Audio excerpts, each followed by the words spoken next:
Hey, what's going on, people? This is El Detenchi back for another TMNT Rant Rave review.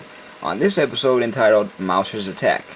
So, right out the gate, you have a sparring match between Mikey and Donatello versus their older brothers Leonardo and Raphael.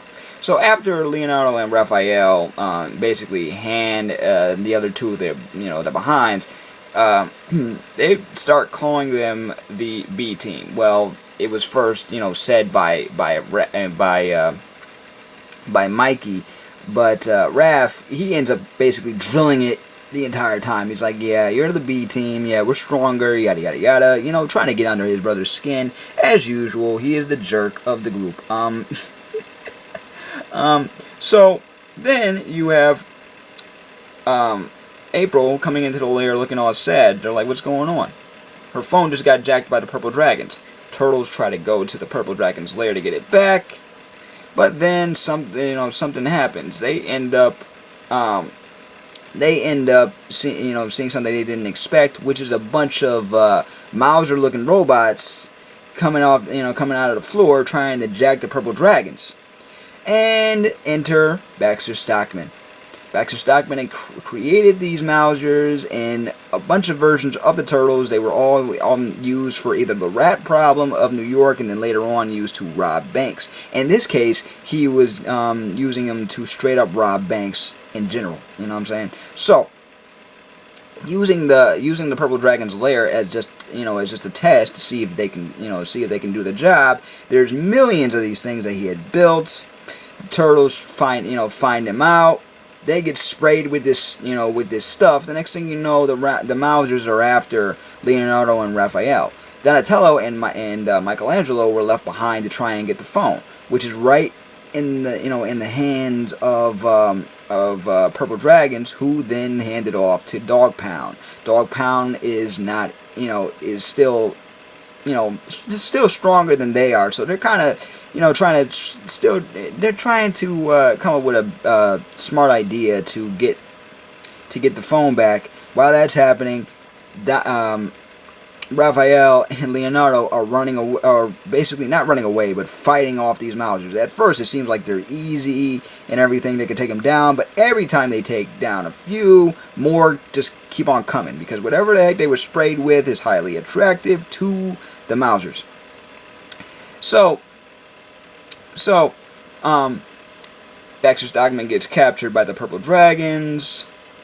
Purple Dragons get him to, they basically, at first, they want to throw him out. They don't want anything to do with him.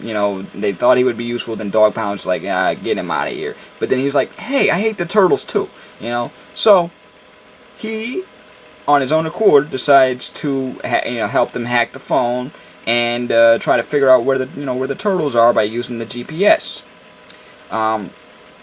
But then it's basically a chase that ends up turning into a rescue, and then later on the other two get captured. Then it turns into a straight up rescue mission. This is a very funny episode, and it shows that you do not underestimate the people that you're working with.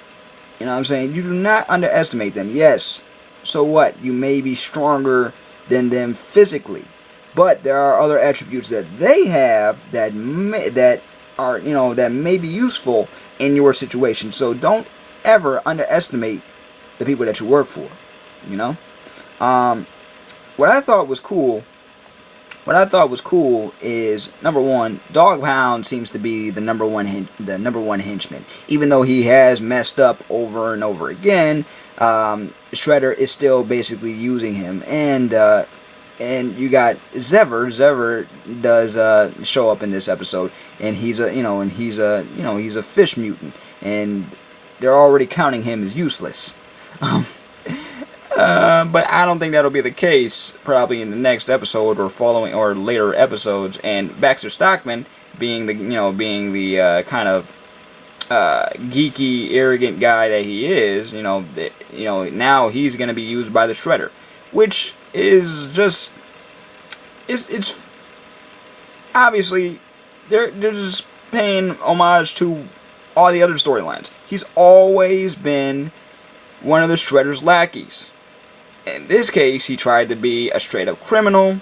It didn't work. It didn't work out for him, and now he's going to end up working for the Shredder, whether he likes it or not. They also give a little hint to the training that Splinter has been giving April. I wish that they do like a little training montage with her, just to see what kind of training that they've been putting her under. Maybe, you know, maybe have her spar with the Turtles when she's ready.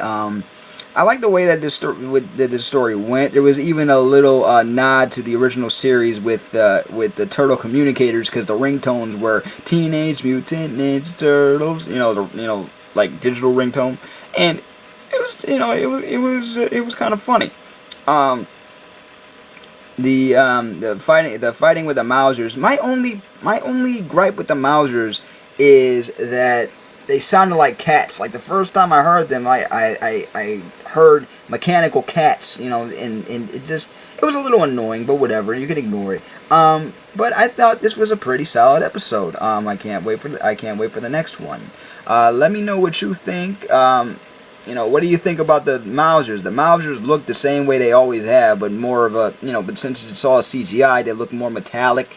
They look a little, their heads are a little bigger. You can see more detail in the chrome or whatever they're used, you know, they're built with. It's just, you know what, nice detail.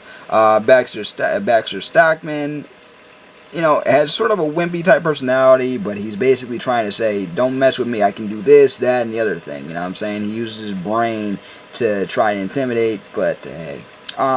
So, what do you think is going to be the next move for the Shredder?